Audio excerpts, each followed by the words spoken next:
Hello friends, मैं आपका teacher Sonu Jahangir स्वागत करता हूं आपके सेल्फ यूनिवर्सिटी चैनल पर। दोस्तों, आज हमारी सेकंड क्लास है जो हमने सेल्फ यूनिवर्सिटी चैनल पर प्लेलिस्ट का नाम रखा हुआ है बेसिक मैथ क्लासेज। तो उसमें हमारी आज सेकंड क्लास शुरू होने वाली है। कल दोस्तों टेक्निकल प्रॉब्लम के कारण क्लास बंद हो गई थी और वो बीच में ही बंद हो गई थी पढ़ाते पढ़ाते, तो उसके लिए सॉरी है, बहुत सारा खेद है। तो आज हम वहीं से शुरू कर रहे हैं। तो हमने बताया था, पहले संख्या पद्धति बताया था, चैप्टर का नाम जो है हमारा संख्या पद्धति। तो संख्या पद्धति हमने दो भागों में तोड़ा था। उसके बाद जो दार्शनिक प्रणाली आई थी और इधर क्या थी, रोमन। रोमन के बाद हमने दार्शनिक को दो भागों में तोड़ा था। एक था भारतीय गणना प्रणाली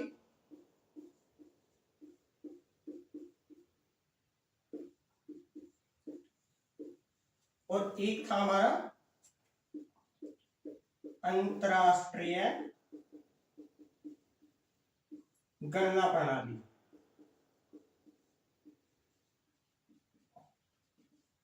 ठीक है, तो हमने भारतीय गणना प्रणाली को पढ़ लिया था कल। अब हम अंतरराष्ट्रीय गणना प्रणाली को पढ़ाएंगे, क्योंकि अंतरराष्ट्रीय पढ़ाते पढ़ाते हमारी क्लास बीच में ही बंद हो गई थी। तो आज हम अंतरराष्ट्रीय से ही शुरू कर रहे हैं। दोस्तों, प्रैक्टिस मैथ के लिए बहुत अहम भूमिका रखती है। तो आपने जो भी पढ़ाया जाए, अगर मैथ सीखना है तो डेली कंटिन्यू प्रैक्टिस करते रहना है। जितना मैं पढ़ाता हूं उससे भी कई गुना आपने प्रैक्टिस करना, तभी मैथ आपको आसान लगेगा। ठीक है, तो आइए अब हम क्या पढ़ते हैं, अंतरराष्ट्रीय गणना प्रणाली को पढ़ते हैं। अंतरराष्ट्रीय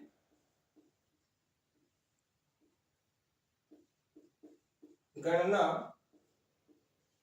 प्रणाली बिल्कुल जीरो लेवल से आपको ये करवाया जा रहा है। जो फर्स्ट क्लास से करवाते हैं वही आपको अभी करवाया जा रहा है। ठीक है, अंतरराष्ट्रीय गणना प्रणाली में दोस्तों कल मैंने बताया था, रास्ते में ही वीडियो रुक गई थी, इकाई, दहाई, सैकड़ा, हजार, 10,000, यहां तक 1000, 10,000, यहां तक तो हमारा जो भारतीय गणना प्रणाली में हमने पढ़ा था सेम है। इससे आगे हमारा चेंज होगा। 10,000 के बाद हमारा भारतीय गणना प्रणाली में क्या पढ़ते हैं, हम लाख पढ़ते हैं। तो यहां पे आएगा 100,000, 100,000। अब 100,000 के बाद क्या आएगा, 100,000 के बाद आएगा मिलियन। 100,000 के बाद मिलियन, उसके बाद 10 मिलियन, उसके बाद 100 मिलियन, उसके बाद बिलियन, फिर 10 बिलियन, उसके बाद 100 बिलियन, उसके बाद ट्रिलियन,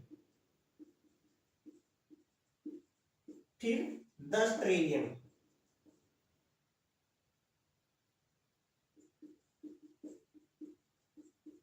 उसके बाद 100 ट्रिलियन।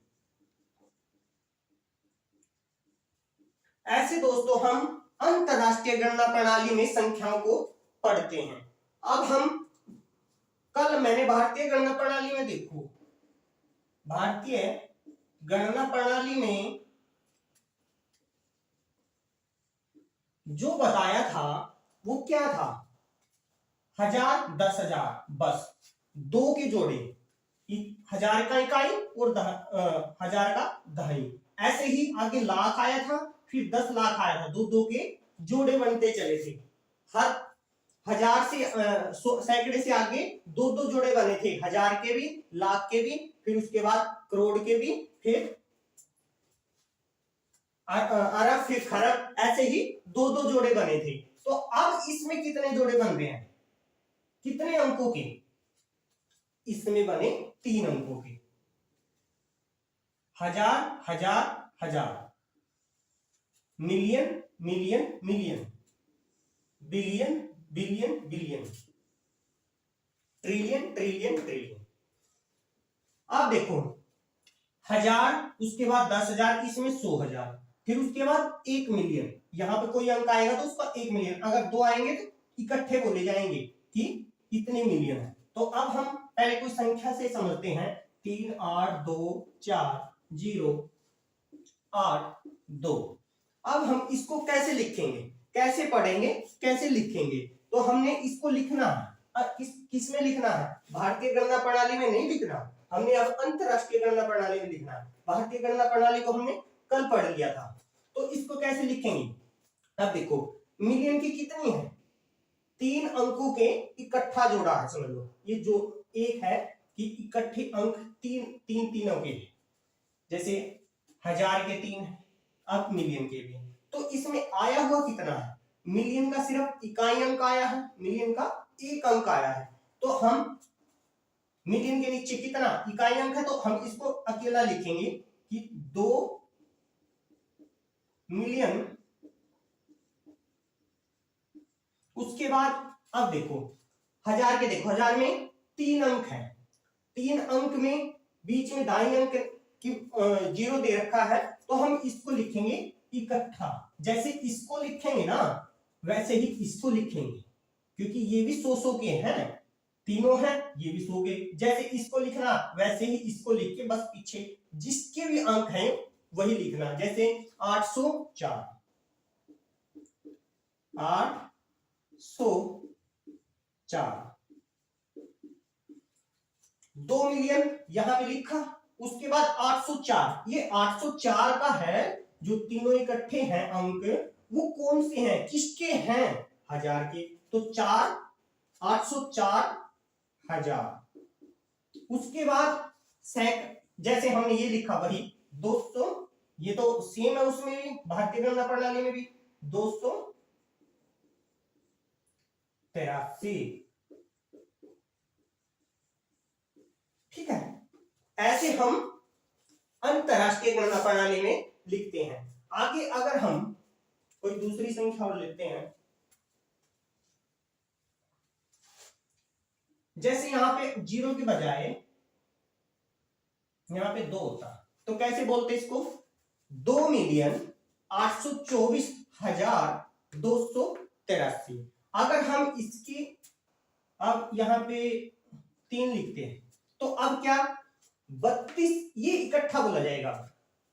जैसे ये बोला जाता है इकट्ठा, वैसे ही हम ये भी बोलेंगे। 32 मिलियन किसके हैं ये अंक, दोनों इकट्ठे बोले जाएंगे। 32 मिलियन 824,283, 824,000, सॉरी 824,283 ऐसे लिखेंगे। अगर हमने यहाँ पे 6 लिख दिया, तो अब 600 मिलियन 632 मिलियन 824,283। अगर हमने एक और लिख लो यहाँ पे 388,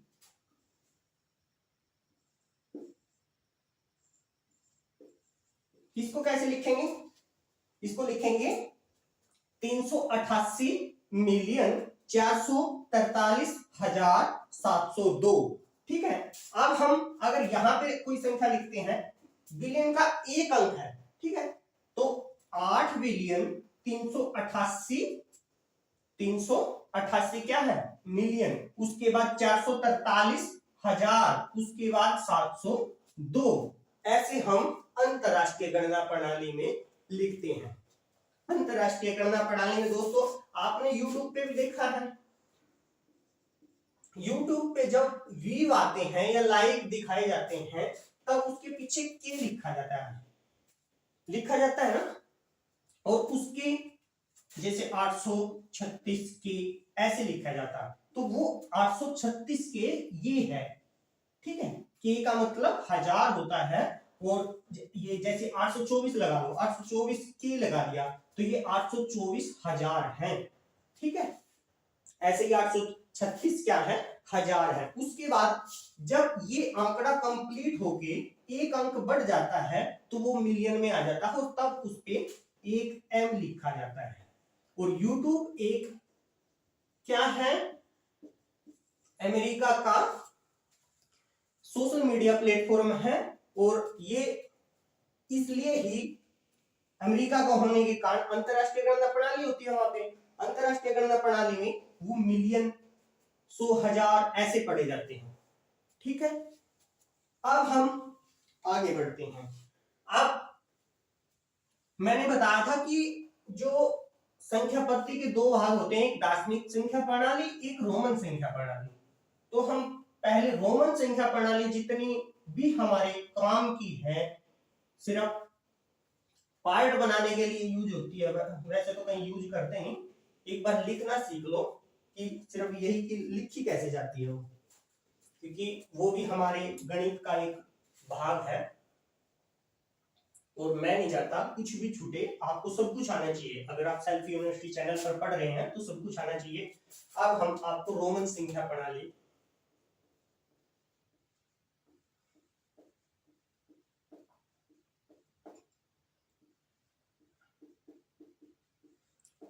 तो दोस्तों हम नहीं पढ़ाएंगे। प्रणाली में तो सभी कुछ आता है, जो वहां की जैसे भी उनका मैथमेटिक्स होता है तो सभी कुछ आता है। हम सिर्फ रोमन संख्या को पढ़ेंगे, इसको इतना कि कैसे लिखी जाती है। रोमन संख्या में दोस्तों अगर हम अंक बताएं, पहले हम अपना लिख लेते हैं भारतीय गणना प्रणाली के अंक, उसके बाद 10, फिर 50, फिर उसके बाद 100, इनके लिखते हैं।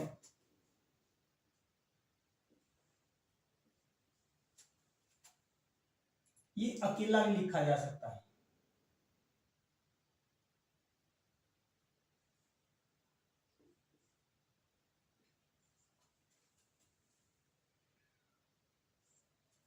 और फिर उसके बाद 500 को हम लिखेंगे, 100 हो गया, डी 500 को लिखेंगे। उसके बाद 1000 को लिखेंगे एम, और हम लिखेंगे 10,000 को लिखेंगे, और 5,000 को लिख लो। 5,000 को ये डंडा होता है दोस्तों, ये 5,000 का होता है, और ये 10,000 का होता है। ये हमारे मुख्य रोमन संख्या के जो अंक है वो है। अब इन्हीं से हमने क्या लिखना है, संख्या लिखनी है, सीखनी है कि रोमन संख्या प्रणाली को कैसे लिखा जाता है, ठीक है। अगर एक लिखना है तो एक आई की तरह लिखते हैं, इसको 5 को वी की तरह लिखते हैं, 10 को एक्स लिखते हैं, 50 को एल लिखते हैं, और 100 को सी लिखते हैं, और 500 को डी लिखते हैं, और 1000 को एम लिखते हैं। और जो 5000 है ये नहीं लिखा, ये 10,000 है दोस्तों। 5000 को हम ये जो v है ना, इसके ऊपर एक डंडा लगा देते हैं, और 10,000 के ऊपर भी x के ऊपर एक डंडा लगा देते हैं, बार बोलते हैं जिसको, लगा देते हैं। तो ये हमारे अंक रोमन संख्या प्रणाली में है। अब इन्हीं से हमने क्या सीखना है, रोमन संख्या बनानी सीखनी है, कैसे लिखते रोमन संख्या को। रोमन संख्या को लिखते वक्त ध्यान रखना है, इनकी मुख्य बातें क्या होती हैं कि ये एक तो इसकी और एक इसकी और एक इसकी, VLD, इनकी पुनरावृत्ति नहीं होती। पुनरावृत्ति का मतलब ये इकट्ठे नहीं लिखे जाते, ऐसे नहीं लिखे जाते। वी कि ये 5 और 5 या तो 10 बोल दोगे तुम, या 55 बोल दोगे, ऐसी कुछ भी इसमें ये ऐसा नहीं लिखा जाता। कोई भी अंक ऐसे नहीं बनाया जाता, ऐसे ही डबल एल या 3 बार 4 बार ऐसे नहीं लिखे जाते। सिर्फ इनकी इन अंकों की पुनरावृत्ति नहीं होती। उसके बाद किसी भी, मान लिया कोई भी अंक है, ये x लगा लो, मतलब 10 है ये, भारतीय गणना प्रणाली में हम ये समझ लो इसको 10 बोलेंगे, और वैसे x है ये रोमन संख्या में ये भी 10 है। तो अब हम इसको, ये अंक है, इसके अगर इधर वाला पक्ष है, ये हमारा दाया पक्ष होता है, अंक का भी दाया होता है, और इधर वाला बाया पक्ष होता है। अगर हम इससे, इस अंक से छोटे अंक को बाईं तरफ लिखेंगे, तो जो भी लिखा, मान लिया 1 लिखा, तो इसमें से ये घट के कुल वैल्यू बनती है इनकी, कुल अंक कितना है कि 9 है, क्योंकि 10 ये है, एक घटा, एक बाईं तरफ आया तो एक हमने घटाया है, ठीक है, एक को हम आई बोलते हैं ना, इसलिए लगाया है कि एक घटा दिया तो हमारा 9 है। अगर हम इसको ही इधर लगा देते हैं तो हमारा 11 लिखते हैं, तो हम ये क्या है कि 11 है, ठीक है। और अब कहने का मतलब बीच वाला जो ये अंक है ये बड़ा होना चाहिए जो दूसरा अंक लिखा जाता है, और इसकी पुनरावृत्ति हो सकती है, x की पुनरावृत्ति हो सकती है, ठीक है। अब हम इसको शुरू से ही करते हैं, कैसे लिखा जाता है। अगर हमें 1 लिखना है तो हम इसको एक बार आई लिखते हैं, 2 लिखना है तो 2 बार लिखते हैं, 3 लिखना है तो 3 लिखते हैं। इसका मतलब कि इसकी 3 बार पुनरावृत्ति होगी, 3 बार, जितनी बार पुनरावृत्ति होती है किसी भी अंक की रोमन संख्या प्रणाली में, वो जोड़कर वैल्यू बनती है। जैसे इस आई की 3 बार पुनरावृत्ति हुई, 1 2 3, तो कुल कितने हो गए 3 अंक। अब हमने लिखना 4, हमारे पास अंक है 5 का, 4 का कोई अंक नहीं है, आई की सिर्फ 3 बार पुनरावृत्ति होती है, ठीक है। हर इसमें 3 ही बार होती है, हर उसकी कोई भी अंक है उसमें 3 बार पुनरावृत्ति होती है, ये नहीं कि आई की होती है। अब हमने लिखना है 4, लेकिन हमारे पास है 5। लेकिन इस रोमन संख्या प्रणाली की खास बात यही है कि इसकी 3 बार, किसी भी अंक की 3 बार पुनरावृत्ति होती है, 3 से ज्यादा बार नहीं कर सकते। और हमने 4 लिखना, हम ऐसे नहीं लिखेंगे कि ये 4 होगा, नहीं, ये गलत हो गया, क्योंकि रोमन संख्या प्रणाली यही कहती है कि मेरी 3 बार, किसी भी अंक की 3 बार पुनरावृत्ति होती, तो हमने 4 लिखना है।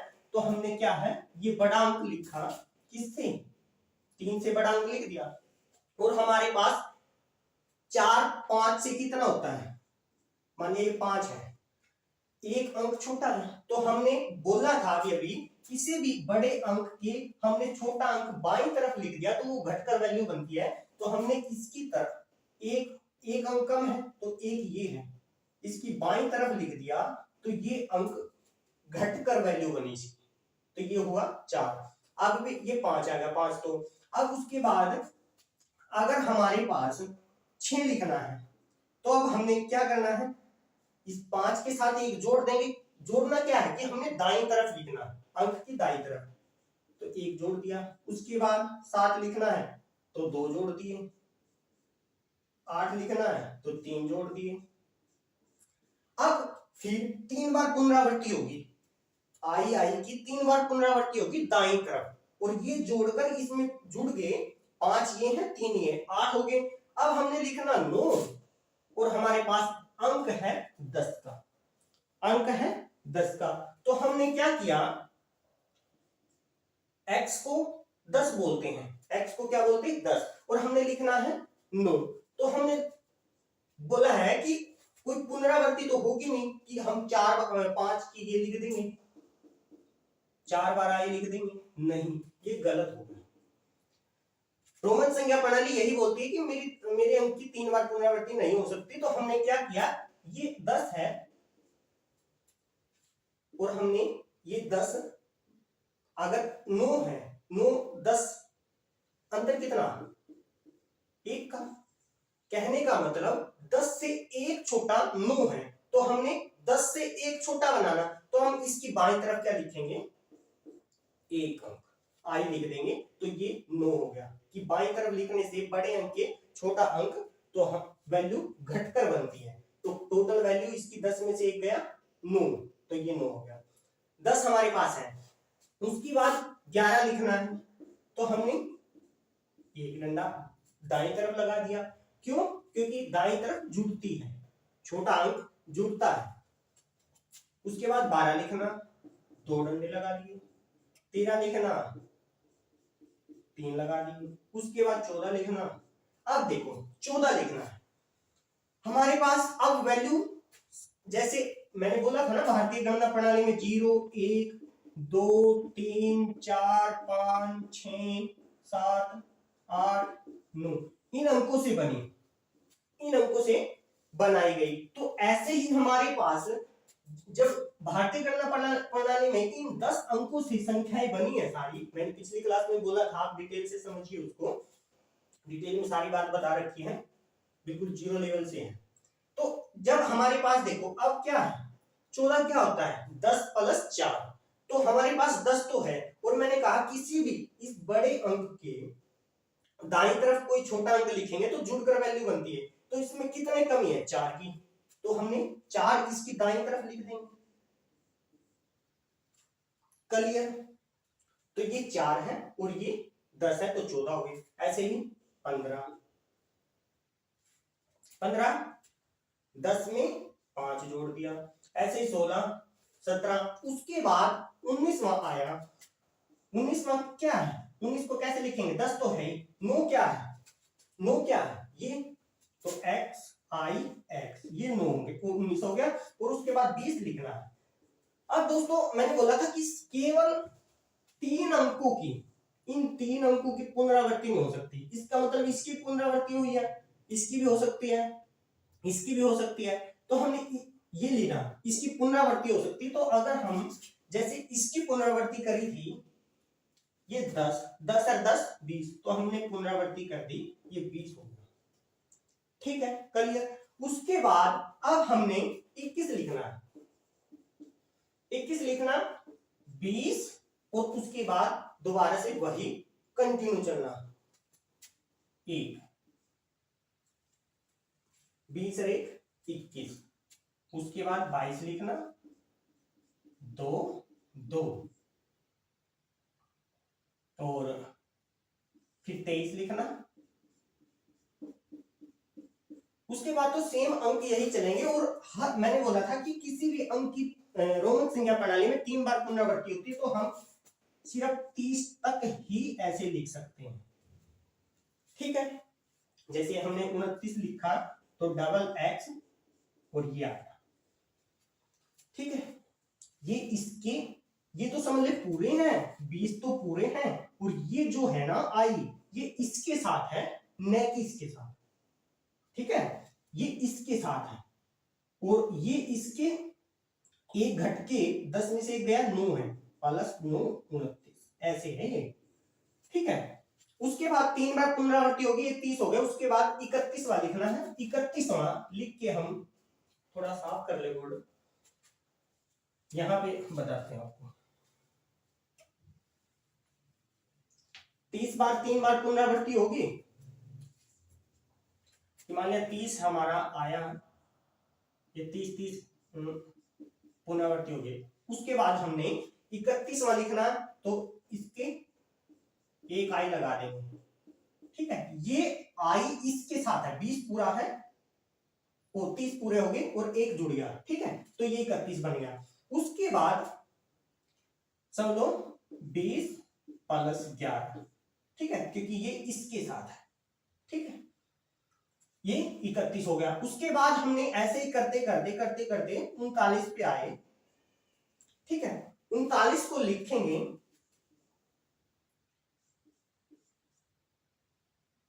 तीस पूरे हो गए और एक ऐसे, ये तो हो गया क्योंकि 3 बार पुनरावृत्ति हुई। और ये क्या है, ये तो एक 9 है, 9 को दर्शा रहा है, ये तो 9 को दर्शा रहा, और 3 बार पुनरावृत्ति होगी। अब हमने लिखना 40। 3 बार पुनरावृत्ति खत्म हो चुकी है, इससे आगे आएगा तो हम 4 बार नहीं लिख सकते, ऐसे लिख के 40 नहीं लिख सकते, ये 40 नहीं होगा, क्योंकि रोमन संख्या प्रणाली में बार बार बोल रहा हूं 3 बार से ज्यादा पुनरावृत्ति नहीं होती किसी भी अंक। तो हमने अब लिखना 40।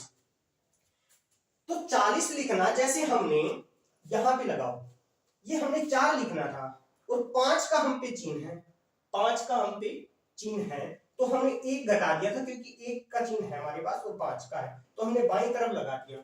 ऐसे ही हमारे पास क्या है, 50 का चिन्ह है, 50 के चिन्ह को हम क्या बोलते हैं, एल, और इससे कितना कम है 50 से, ये डिफरेंस कितना है 10 का, और 10 का हमारे पास चिन्ह है एक्स है। और मैंने बोला था किसी भी बड़े अंक के हम बाईं तरफ अगर कोई भी छोटा अंक लिखेंगे तो वो घटकर वैल्यू बनती है, घटकर क्या बनती है, वैल्यू बनती है। तो अगर हमने, हमारे पास एल है और हमारे एल क्या है, बड़ा अंक है किससे, 10 से, यानी कि एक्स से, ठीक है, कि छोटा अंक क्या है, एक्स है, 10 है, तो हमारे पास एल क्या है 50 और हमने लिखना 40, तो हमने एक बाईं तरफ लिख के ये वैल्यू बनाई एक्स एल और इसको हम बोलते हैं 40, इसको बोलते हैं हम 40। तो उसके बाद हमने 41 लिखना, तो हमने एक्स एल 1, एक्स एल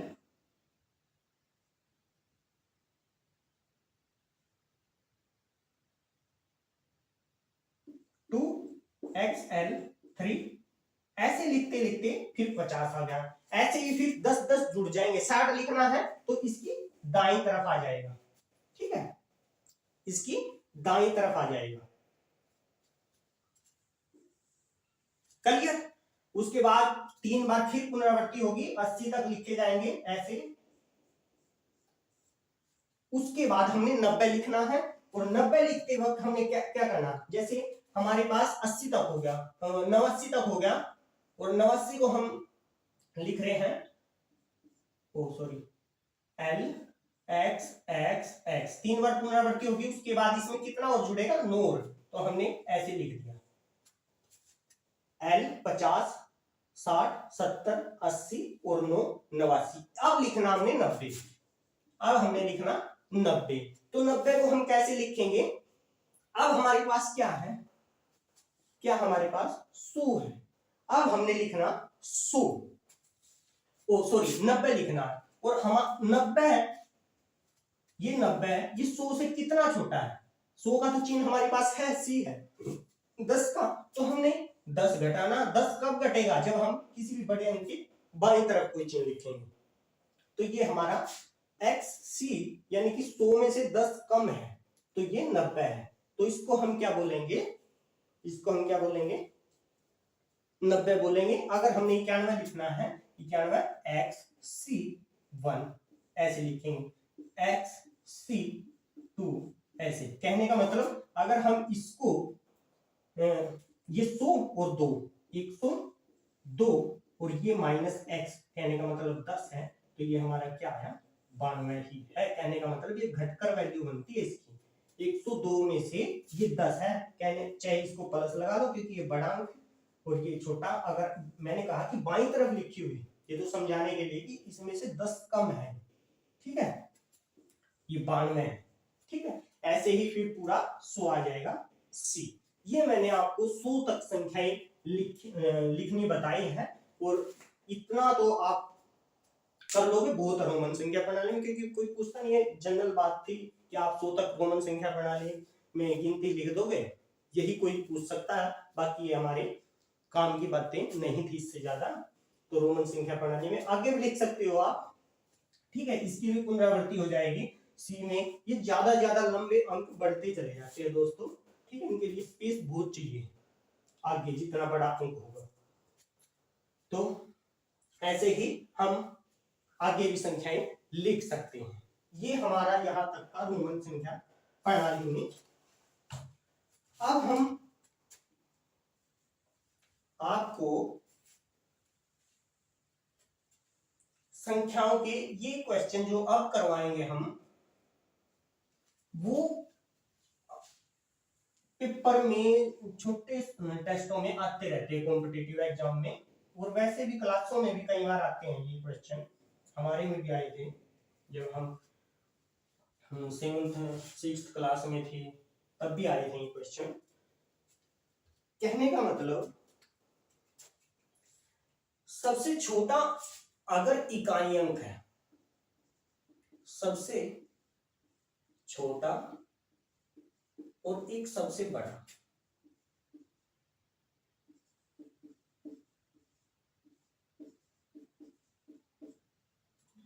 और यहां पे अंक लिखते हैं, छोटी लिख लो, छोटी संख्या लिख लो या बड़ी संख्या लिख लो, यहाँ पे अंक। अगर मैं कहूं इकाई अंक की या एक अंक, इकाई मैंने भी एक ही होता है, अगर एक अंक की सबसे छोटी संख्या बतानी है तो आपने बतानी है एक, कि एक अंक की सबसे छोटी संख्या एक है, जीरो छोटी संख्या नहीं है दोस्तों, ठीक है, एक सबसे छोटी संख्या है। अगर मैं कहूं कि इकाई अंक की सबसे बड़ी संख्या तो हमारी 9 होगी।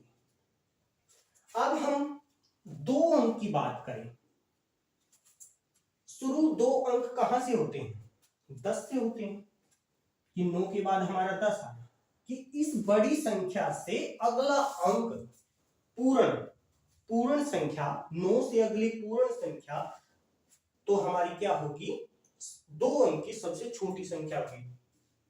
दो अंक की सबसे छोटी संख्या 10 है।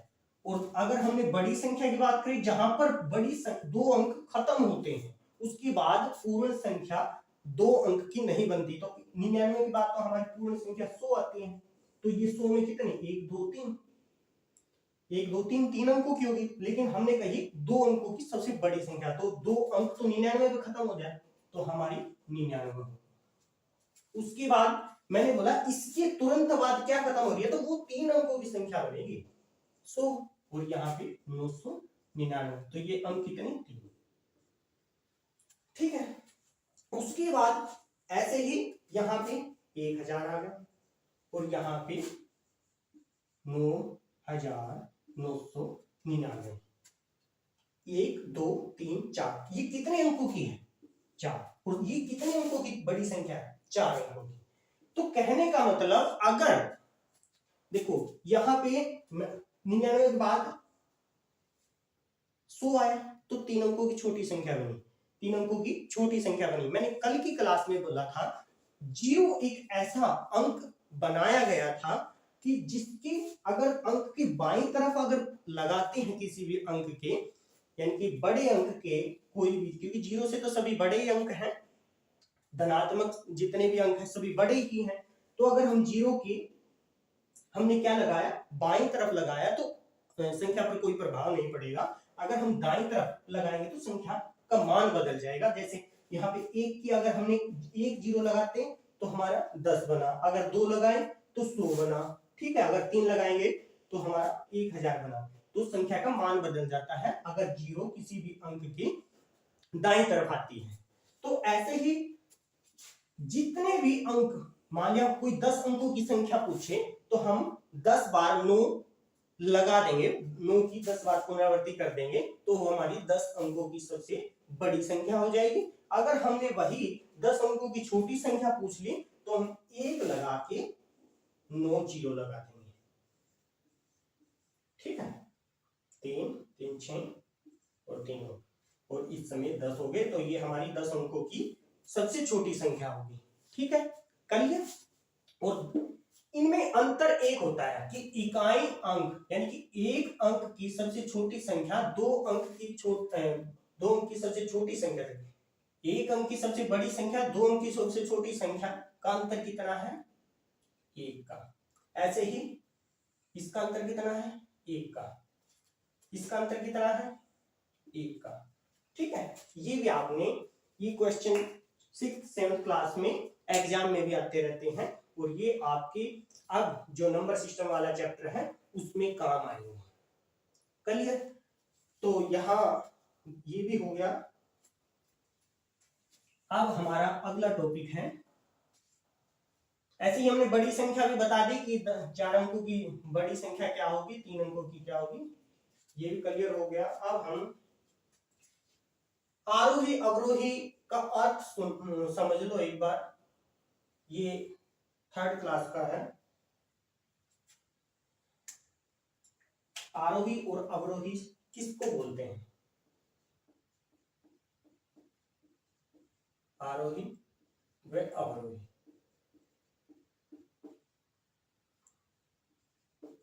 असेंडिंग और डिसेंडिंग ऑर्डर बोलते हैं इंग्लिश में। ठीक है, अब आरोही और अवरोही असेंडिंग और डिसेंडिंग ऑर्डर दोस्तों क्या होते हैं, पहले हम आरोही को ही समझते हैं। आरोही क्रम, आरोही क्रम होता है दोस्तों बढ़ता क्रम,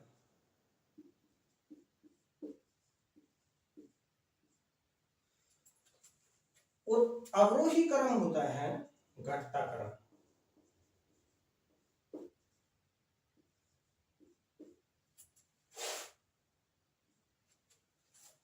ठीक है, अगर हमने ये घटता लगाओ, घटता क्रम, कोई भी संख्या अलग अलग दे दी, जैसे 8, 12, 3, 7, ये अलग अलग संख्या है और अलग अलग संख्याओं की क्वेश्चन आता है कि आप इसको आरोही और अवरोही क्रम दोनों में लिखो, तो आपने ऐसे लिखना है आरोही क्रम। आरोही क्रम का अर्थ होता है पहले सबसे छोटी, कहने का मतलब बढ़ता क्रम, पहले सबसे छोटी, फिर उससे बड़ी, फिर उससे बड़ी, फिर उससे बड़ी, फिर लास्ट में सबसे बड़ी दी गई संख्या। ये नहीं कि अलग से कोई संख्या लेनी है सबसे बड़ी उससे, नहीं, जो दी गई संख्या है उसमें ही हमने बढ़ता क्रम लिखना है। कौन कौन सी दी है, आरोही का मतलब बढ़ता क्रम, पहले सबसे छोटी, फिर उससे बड़ी, फिर उससे बड़ी, फिर उससे बड़ी। सबसे छोटी संख्या देखो कौन सी है, 3, उससे बड़ी कौन सी है, 7, उससे बड़ी 8, उससे बड़ी 12। ये हमारी क्या हो गया, आरोही क्रम हो गया। अगर हमें इसका ही अवरोही क्रम लिखना है तो हम कैसे लिखेंगे, डिसेंडिंग ऑर्डर, ये हमारा असेंडिंग ऑर्डर था पहले आरोही क्रम, इसका अवरोही क्रम या डिसेंडिंग ऑर्डर दोस्तों आरोही क्रम का उल्टा होता है। तो हम सब पहले सबसे बड़ी लिखते, फिर उससे छोटी, फिर उससे छोटी, फिर उससे, फिर उल्टा कर लो, पहले 12 आया, फिर 8 आया, फिर 7 आया, फिर 3 आया। ये हमारा आरोही और अवरोही क्रम होता है। क्लियर, इसी को हम बढ़ता घटता क्रम बोलते हैं, असेंडिंग डिसेंडिंग ऑर्डर बोलते हैं, आरोही अवरोही क्रम बोलते हैं, इंक्रीजिंग और डिक्रीजिंग ऑर्डर बोलते हैं। ठीक है, उसके बाद जो मेन, अब जो हमारी नंबर सिस्टम क्लास में जो आर.एस. अग्रवाल का मैथ करवाने जा रहे हैं, आज 10 क्वेश्चन अलग अलग वीडियो में आपको मिलेंगे। अपने सेल्फ यूनिवर्सिटी चैनल पर देखना ना भूलें। अगर आपको बिना बेसिक के, आपका बेसिक क्लियर हो, ऐसे समझ में आ रहे हैं तो आप जरूर देखिए। ठीक है, आप जल्दी मैथ कर लोगे, क्योंकि साथ ही साथ आर.एस. अग्रवाल का मैथ शुरू कर रहे हैं। अब हमने चैप्टर टॉपिक हमारा जातीयमान व स्थानीय।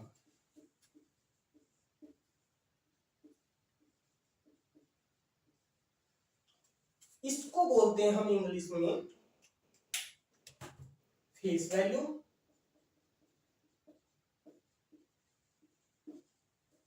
और इसको बोलते हैं हम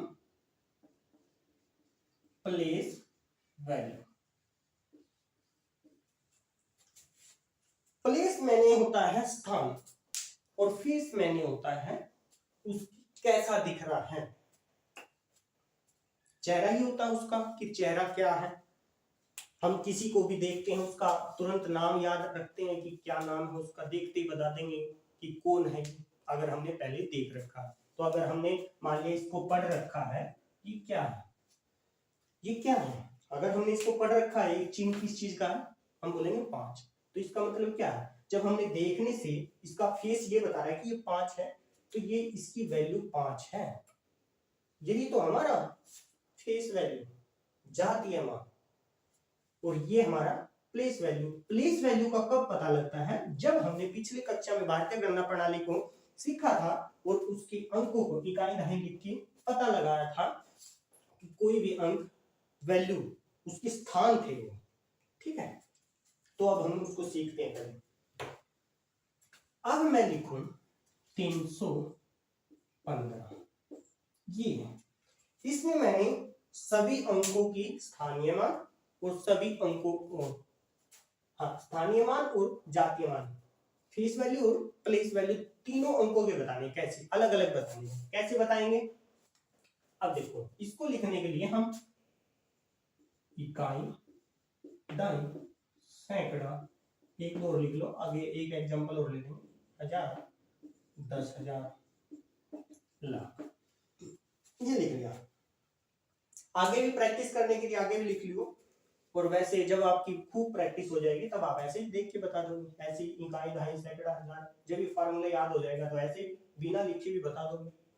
अब हमने लिखना ये, पीछे से लिखना शुरू करना, 5, 1, 3, अलग अलग अंक अलग अलग स्थान पे लिख दिए, क्योंकि 3 क्या है, इकाई, दहाई, सैकड़ा, कि सैकड़े का जो फार्मूले में लिखा तीसरा अंक है, तो तीसरे अंक पर लिखा सैकड़े को, कि इसका मान, ये स्थान। अब हम यहाँ के यूएसडी, इंडिया में यूएसडी डॉलर की मान लिया 83 पॉइंट कुछ वैल्यू लगा लो, घटती बढ़ती रहती है। तो यहाँ पे आके वहां का $1 यहाँ पे इतने में बिक रहा है, तो इसका मतलब क्या है, इसका मतलब है कि स्थान चेंज हुआ, किसका, उस डॉलर का, तो मान बदला। ऐसे ही ये, वैसे तो इकाई अंक है अकेला, लेकिन ये किस स्थान पे है, सैकड़े के, इसलिए इसको क्या बोलेंगे, 300, क्योंकि सैकड़े का है ये, एक अंक मान लिया, इसका ये कितना है, 1 + 1 + 1, तभी तो 3 बना, इसकी एक की वैल्यू 100 है, एक और जोड़ दो 200, एक और जोड़ दो 300, कि कहने का मतलब इस टोटल वैल्यू 300 है। ठीक है, तो फेस वैल्यू और प्लेस वैल्यू हमारी अलग अलग होती है। फेस वैल्यू तो हमें जो दिख रहा है, अब ये स्थान पे चाहे किसी भी हो, मान लीजिए सैकड़े के स्थान पे, फिर भी हम फेस वैल्यू अगर जातीय मान पूछेंगे किसी भी अंक का, उसको किसी स्थान पे रखेंगे, उससे कोई प्रभाव नहीं पड़ेगा, वही रहेगा जो अंक हमें दिख रहा है। इसका जातीय मान अब भी 3 है, इसका जातीय मान अब भी 1 है, इसका जातीय मान अब भी 5 है। क्लियर। अब हमने अलग अलग स्थानीय मान बताना, कि 3 का स्थानीय मान, प्लेस वैल्यू बतानी, तो हम लिखेंगे इसको, ये 300 को इंगित कर रहा है, ये अंक 300 है, और ये हमारा 10 है, और ये हमारा अकेला 5 है, 5 गुना में 1, 5 आया। 10 कब आया, 10 गुना में, क्योंकि 1 है। अगर हम यहाँ पे 5 लिखें और वैल्यू कितनी है 10 की, दाएं की, तब 50 बना। अगर हम इसको लिखें, सैकड़े का अर्थ क्या होता है, 100 का होता है, तो हम कितना है, 3 है, 3 गुना में 100, तो हम 300 गुना। ऐसे हम क्या हुआ, फेस वैल्यू और स्थानीय मान बता सकते हैं, फेस वैल्यू और प्लेस वैल्यू को बता सकते हैं। कहने का मतलब, अब कोई भी हो, आप अपने आप को लगा लो कि दूसरे स्थान पे जाने के बाद आपका नाम थोड़ी चेंज हो जाए, नाम तो वही रहेगा। मान लो कोई यार दोस्त मिल गया आपका, वहां पे कहीं आप बाहर जा रहे हो, हिमाचल जा रहे हो, कहीं भी जा रहे हो, तो वहां पे वो उस वक्त भी आपको उसी नाम से पुकारेगा, तो हमारा जातीय मान सेम रहता, चाहे किसी भी स्थान पे चले जाओ। आप अपने गांव से कहीं दूर जाओगे तब भी आपका नाम वही रहेगा, इसलिए हमारे अंकों का भी नाम वही रहेगा, उनकी कास्ट वही सेम रहेगी, फेस वैल्यू वही रहेगी, और जातीय स्थानीय मान हमारा बदलेगा स्थान के अकॉर्डिंग, जिस स्थान पर आएगा उसका उतना ही मान बढ़ता चल जाएगा। ठीक है, आगे बढ़ेगा, बढ़ता जाएगा, पीछे जाएगा, घटता चल जाएगा। ठीक है, आपको बता दिया है, छोटी संख्या बड़ी संख्या बता दिया है। और दोस्तों, क्लास कंटिन्यू चलती रहेंगी, और करवाना तो पूरा ही है मैथ, बेसिक भी कंसेप्ट पूरा करना। पहले हम नंबर सिस्टम का बेसिक कंप्लीट करेंगे, फिर उसके बाद एलसीएम एचसीएफ का बेसिक कंप्लीट करेंगे। पहले हम बेसिक, साथ के साथ, वैसे तो आरएस अग्रवाल का हम मैथ शुरू कर ही रहे हैं आज, तो साथ ही साथ ही करवाएंगे। ठीक है, ये कंप्लीट होने के बाद पहले आरएस अग्रवाल का कंप्लीट मैथ करेंगे, वो नंबर सिस्टम वाला चैप्टर, उसके बाद एलसीएम एचसीएफ का बेसिक साथ के साथ चलेंगे। जिसको बेसिक सीखना है वो बेसिक की क्लास देखे पहले, फिर उसके बाद RS अग्रवाल का चैप्टर करें। और जिसको मान लिया बेसिक कंसेप्ट पूरा याद है या आपने पढ़ रखा है, आप क्लियर है आपका, तो आप सीधा मैथ की क्लास RS अग्रवाल के चैप्टर को क्लियर करें, आपकी क्लास साथ के साथ चलेंगे। अब दोस्तों क्लास में एक नई चीज कर रहे हैं हम। नई ये है कि हर क्वेश्चन की वीडियो अलग अलग देंगे, हर क्वेश्चन की वीडियो अलग अलग देंगे। एक तो फायदा ये है कि किसी को मान लिया कोई RS अग्रवाल का मैथ की बुक है और वो सोल्व कर रहा है और उसने खुद सोल्व करने लग रहा हो और उसका एक क्वेश्चन मान लिया 10वां क्वेश्चन उसको आया नहीं, उसको सिर्फ 10वां सीखना है और 10वां सीखने के लिए पूरी वीडियो ऐसे ऐसे क्लिक करके छोड़ेगा कैसे करा, फिर वो आगे जाएगा, आगे जाने के बाद फिर 10वां क्वेश्चन तक वीडियो को कंटिन्यू करता रहेगा और फिर उसके बाद 10वां क्वेश्चन आएगा तब वो सीखेगा। ठीक है, इसका अलग अलग वीडियो डालने का एक तो मेन रीजन मेरा यही है कि अलग अलग वीडियो, जिसको 10वां क्वेश्चन देखना है तो 10वां ही देखें। फिर उसके बाद दूसरा दोस्तों, आप चैनल को सपोर्ट करोगे तो मैं लाइव ही आपको पढ़ाया करूंगा। ठीक है, चाहे उसमें लाइव में 1 घंटे में 10 क्वेश्चन हो, चाहे 20 हो, चाहे 30 हो, वो आपके सामने ही होगा। और पढ़ाना मेरा मेन मकसद यही है कि आपके माइंड में जाना चाहिए, माइंड में बैठना चाहिए बिल्कुल। ठीक है, अगर माइंड में नहीं बैठेगा तो मेरा पढ़ाने का कोई फायदा नहीं है। ठीक है, तो आज के लिए हम क्लास को यही विराम देते हैं और उम्मीद करता हूं आपको ये सारी बातें समझ में आई होंगी। लेवल आपको भी पता लग गया होगा, आज कल से आज कितना थोड़ा बढ़ता ही जा रहा है, लेवल बढ़ता ही जाएगा, न कि कम होगा। और क्वेश्चन हार्ड भी करेंगे और पहले तो हम बेसिक कंसेप्ट को पूरा करेंगे ताकि हमें समझाते वक्त, मैं जब एक एक क्वेश्चन की वीडियो डालूंगा तो उसमें ये बताऊंगा कि ये उस नियम से आया है और मैं ये वो नियम लगा रहा हूं, न कि वो मैं नियम भी उस टाइम पे समझाऊंगा। उस टाइम पे आपका समय बचेगा। ठीक है, चाहे वो 30 सेकंड में निपटे सवाल, चाहे 30 सेकंड की वीडियो बने, चाहे 40 की बने, चाहे 1.5 मिनट की बने, चाहे वो 5 मिनट में आपको समझाया जाए, तो कैसे भी आपके माइंड में आएगा, लेकिन आएगा जरूर। ठीक है, वीडियो जिस तरह से बनेगी ये समझ लो कि आपको समझाने का प्रयास ही किया जा रहा है, जितनी भी लंबी बनेगी। ठीक है, तो आज हम क्लास को यही विराम देते हैं और शेयर करना ना भूलें। और अगर आपने आज समझ आया है और कंटिन्यू आप चैनल के साथ जुड़े हुए हैं और समझ में आता है तो आप चैनल को सब्सक्राइब कर लें, कंटिन्यू क्लास को देखिए, जिससे आप RS अग्रवाल का मैथ कंप्लीट कर सकें। उसके बाद हम देखेंगे दोस्तों कोई दूसरा भी मैथ साथ ही साथ करवाएंगे, प्रैक्टिस सेट करवाएंगे। तो उम्मीद करता हूं आपको समझ में आया। जय हिंद, जय भारत।